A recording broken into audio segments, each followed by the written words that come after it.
Hey everyone, Andrew here. Today I'm going to be doing a Minecraft Redstone video. I'm going to be showing you some basic things that if you're new to Redstone you should be able to do. And hopefully the video won't be too complicated for you. So what we're going to do is the Redstone repeater clock that I hope you can see over here. It's very simple. Then we're going to be doing the more complex but just as simple double piston extender. Then we're going to move up a little bit more in complexity to a 2x2 flush piston door. And finally, just to finish off, we're going to move on to the block swapper.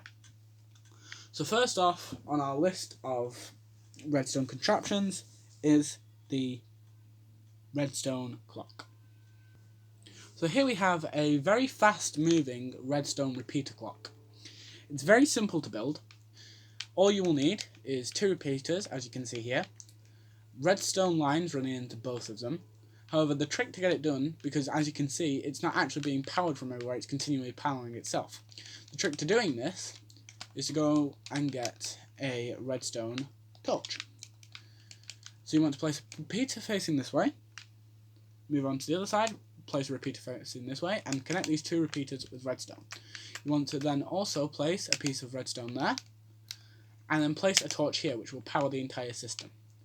You then want to break the torch and place the redstone at the same time, which will keep the redstone signal inside the repeaters, as follows. This keeps the repeaters continually firing on a 0-tick delay.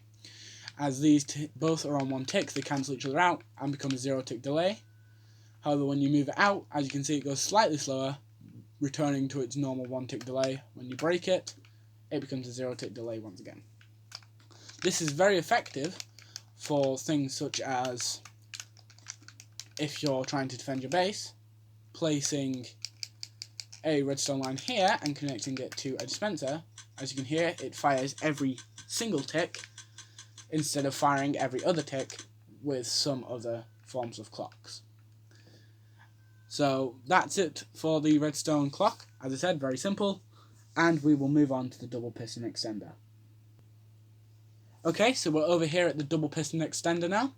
This does exactly what you would think it will do. You flick the lever, and you get this piston extending to here, extending this piston, extending the block. And the retraction, which I think is awesome. It's amazing. So let's... Sorry, my controller is a bit dodgy, guys.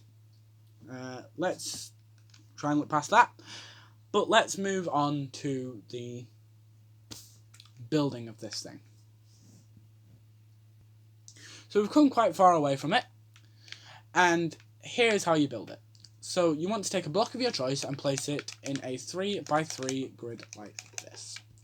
Then you want to take 2 sticky pistons, place them facing this way, with the block of your choice facing there. You then want to take some redstone, run it into the block of your choice, and across these 2 blocks here. You then want to place a repeater there and there. Put this on a 2-tick delay by pressing it once, and put this on a 4-tick delay by pressing it 3 times. This has now made your double piston extender. Then you just want to place a lever here, flick it, and you get the double piston extension. Flick it again, and you get the retraction. Simple as that, guys. Double piston extender. This is perfect for little traps if your friend likes to go around flicking levers, because you can also extend the signal using redstone like this round here. It's also perfect for getting into bases. There's like little secret ways of getting into a base using a double piston extender.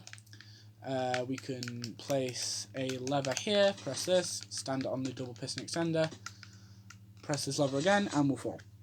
So yeah, I think that's a perfect way of getting in and out of bases, also doing traps. So let's move on to the, once again, slightly more complex flush double piston, 4x4 piston door. And here it is. This is, believe it or not, a piston door. When we flick the lever, the pistons retract and we can walk through the door. And we can actually place a lever here, I believe, and they will close up behind us. So it's very, very simple. So let's show you how to build it. So now that we're over here, you want to place two sticky pistons facing this way, two sticky pistons facing into this block, and two sticky pistons facing this way. So you have this sort of shape. You then want to place a block of your choice there and there, and then reflect this once again 2 blocks away. 2 pistons there, 2 pistons facing inwards, 2 pistons there, and 2 blocks there. Now, we want to fly up, place blocks across both of these pistons, sets of pistons, so we have this shape. We then want to place redstone here, here, here, here, here, here, here, here. We then want to remove this piece of redstone and this piece of redstone, place 1 repeater here and 1 repeater here, press on this once to get a 2-tick delay, press on this once to get a 2-tick delay. We then can now cover all this in blocks of our choice, or the block of the wall. So if you're doing this in a wall, you want to cover this in the same block that the wall is made out of. We can then place redstone here and here, place a lever here and flip it, and we get the closing and the opening. Very simple circuit, very easy to do if you're a beginner. So let's move on to the final thing that I think should be just as simple as the rest. Okay, the final thing here we have is a block swapper, which is actually a very simple circuit. If we just cover up this area here in iron blocks, it looks very flush with the wall. However, when we press the button, the iron blocks get switched for a diamond block. But this can be anything from a chest, which are actually movable. Place this here, press the button again, chest gets moved, press it back. If we break this block here and we throw repeaters in, then it's like a movable storage system, which I think is quite nice. Let me show you how to make it. So how you make this circuit is very, very simple. You'll need a block of your choice, which we're just going to place here for now. Then place a piston facing this way, break the block, and place a torch there so the piston extends.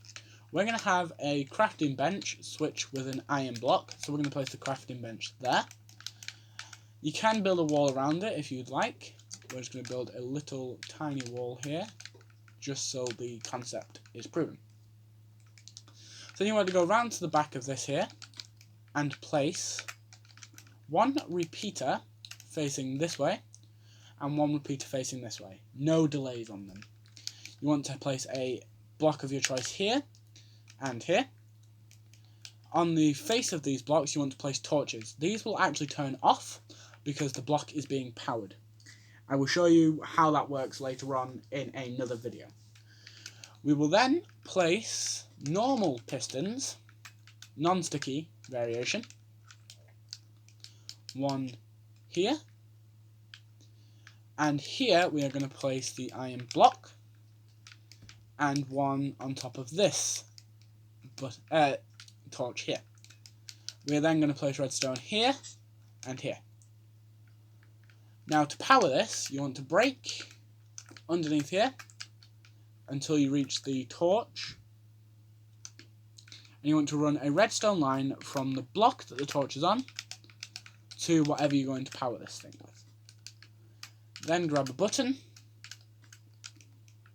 place the button, and press, and our crafting table gets replaced with a iron block, and vice versa. So those were 4 simple redstone circuits that I hope you enjoyed watching. And to end off, we're going to take a look at this achievement that I've done, which is a 3x3 piston door. I will make a tutorial on how to make this, but I will leave credit into who I saw this off, just down to the fact that I'll need to watch the tutorial again to see it, but it just works simply by pressing this. It closes up, and press it again, and it uncloses. So thank you very much for watching, and I'll see you all in the next video. Bye bye!